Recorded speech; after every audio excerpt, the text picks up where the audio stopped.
অপরাধী হলেও কারও বাড়িতে চালানো যাবে না বুলডোজার, কড়া মন্তব্য সুপ্রিম কোর্টের। জমিয়তের আবেদনের ভিত্তিতে সরকারের কঠোর সমালোচনা। দেশের সর্বোচ্চ আদালতে অসমে উচ্ছেদ অভিযান ও পুলিশের গুলি চালনা কাণ্ডে তদন্তের নির্দেশ। জাতীয় মানবাধিকার কমিশনের ২১ দিনের মধ্যে রিপোর্ট জমা দেওয়ার নির্দেশ। পপুলার নিউজ বাংলায় রশিদ আহমেদের বিশেষ প্রতিবেদন।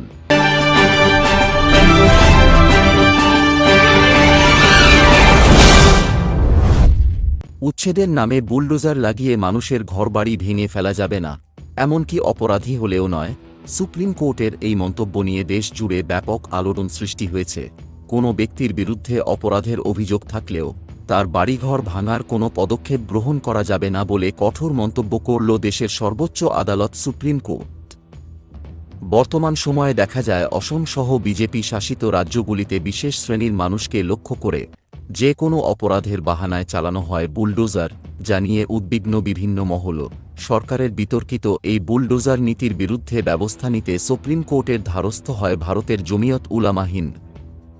সোমবার আইনজীবী সুমন্ত দাভে এই মামলা উত্থাপন করলে বিচারপতি বি আর গাভাই ও বিচারপতি কে ভি বিশ্বনাথনের একটি বেঞ্চ সরকারের বুলডোজার নীতির কঠোর সমালোচনা করে এটাকে অমানবিক বলে আখ্যায়িত করে অবৈধ নির্মাণের বিরুদ্ধে উচ্ছেদের যৌক্তিকতা তুলে ধরতে চাইলে সলিসিটর জেনারেল তুষার মেহতার প্রতি বিরক্তি প্রকাশ করে সুপ্রিম কোর্টের ওই বেঞ্চ জানায়, আদালতের নির্দেশ ছাড়া কারও বাড়িতে এভাবে বুলডোজার লাগিয়ে উচ্ছেদ চালানো যাবে না, এমনকি কোনো অপরাধীর বাড়িতেও নয়। ইতোমধ্যে যাদের বাড়িতে উচ্ছেদ চালানো হয়েছে তারা আদালতের দ্বারস্থ হলে উচ্ছেদকারীরা উচ্ছেদিতদের ক্ষতিপূরণ দিতে হবে বলে মন্তব্য করেন সুপ্রিম কোর্টের ওই বেঞ্চ। আগামী ১৭ সেপ্টেম্বর মঙ্গলবার মামলার পরবর্তী শুনানি হবে। এদিকে অসমের দরং জেলার গরুখুঁটিতে উচ্ছেদ অভিযান চালানোর সময় মানবাধিকার লঙ্ঘিত হয়েছে বলে উল্লেখ করে অসম মানবাধিকার কমিশন গত বৃহস্পতিবার দরং জেলার ঢোলপুরের গরুখুঁটি এলাকায় উচ্ছেদ অভিযান চালানোর সময় পুলিশের গুলিতে ১২ বছরের একটি বালক সহ ২ জন মারা যান, ৯ জন পুলিশ কর্মী সহ ১৫ জন আহত হন। পুলিশের দাবি, অনুপ্রবেশকারীরা তাঁদের উপর অতর্কিত হামলা চালায় বলে নাকি তারা নিজেদের আত্মরক্ষার জন্য গুলি চালাতে বাধ্য হয়।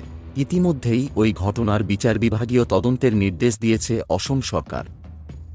গৌহাটি হাইকোর্টের একজন অবসরপ্রাপ্ত বিচারপতির নেতৃত্বে ওই ঘটনার তদন্ত করা হবে বলে জানানো হয়েছে।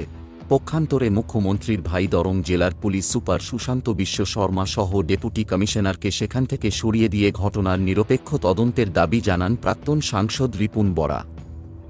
ঘটনাটি নিয়ে বিরোধী দলনেতা দেবব্রত শইকিয়া লিখিত আবেদন জানালে বিষয়টির উপর হস্তক্ষেপ করে জাতীয় মানবাধিকার কমিশন মানবাধিকার লঙ্ঘন হয়েছে বলে প্রাথমিক তদন্তে জানায় রাজ্য মানবাধিকার কমিশন। উল্লেখিত ঘটনার সঠিক তদন্তের জন্য দরং জেলার প্রশাসনকে নির্দেশ দেওয়া হয়েছে। এমনকি এ ব্যাপারে কী পদক্ষেপ নেওয়া হয়েছে তা ২১ দিনের মধ্যে রিপোর্ট জমা করতে স্বরাষ্ট্র দপ্তরকে নির্দেশ দিয়েছে জাতীয় মানবাধিকার কমিশন। রাতাবাড়ী থেকে রশিদ আহমেদের প্রতিবেদন। পরবর্তী আপডেট পেতে চোখ রাখুন পিএনবির পর্দায়।